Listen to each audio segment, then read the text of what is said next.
వీకెండ్లో అయితే ఇంకా నేను మా హస్బెండ్ అయితే షాపింగ్కి అయితే స్టార్ట్ అయిపోయామన్నమాట. చాలా ఫంక్షన్స్ అయితే ఉన్నాయి నెక్స్ట్ కమింగ్ డేస్లో అయితే. ఫంక్షన్స్ పెళ్ళిళ్ళు ఇలా ఉండడం వల్ల సో దానికోసం అనేసి నాకు కొన్ని మినిమల్ ఐటమ్స్ అయితే కావాలనేసి నేనైతే చార్మినార్ దగ్గర అయితే కొంచెం స్ట్రీట్ షాపింగ్ చేసినట్టు ఉంటుంది అనేసి చార్మినార్ దగ్గర అయితే వెళ్ళిపోయాము నేను మా హస్బెండ్. సో వెళ్ళంగానే సో కొంచెం అయితే తిరిగాము. సో లిటరలీ చాలా రష్ ఉండింది ఎందుకంటే వీకెండ్ కదా.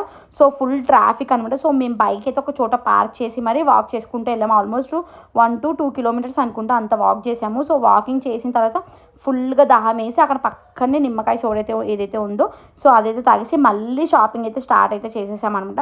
అసలు నేను ఎందుకు వెళ్ళాలంటే నేను అక్కడ ఏమేమి కొనుక్కున్నాను అవన్నీ ఒక చిన్న వీడియో అయితే నేను రికార్డ్ అయితే చేస్తాను. సో ఆ వీడియో నెక్స్ట్ దీని తర్వాత ఈ షార్ట్ పోస్ట్ చేసిన తర్వాత అయితే అది కూడా పోస్ట్ చేశాను. సో వెళ్ళి చెక్అవుట్ చేయండి. లేకుంటే దాని లింక్ ఇక్కడైతే నేను డిస్క్రిప్షన్లో మీకు లింక్ అటాచ్ చేశానంట. సో ఇవైతే నాకు చాలా బాగా నచ్చాయి. సో ఎంత ఉంటాయో కాస్ట్ మీకు ఏమైనా తెలిస్తే కింద కమెంట్స్ అయితే చేయండి. నాకు చాలా బాగా అనిపించింది. డిఫరెంట్ కలర్స్ అయితే ఉన్నాయి. ఇంతకు మీకు స్ట్రీట్ షాపింగ్లో ఏమైతే ఇష్టమో కింద కమెంట్స్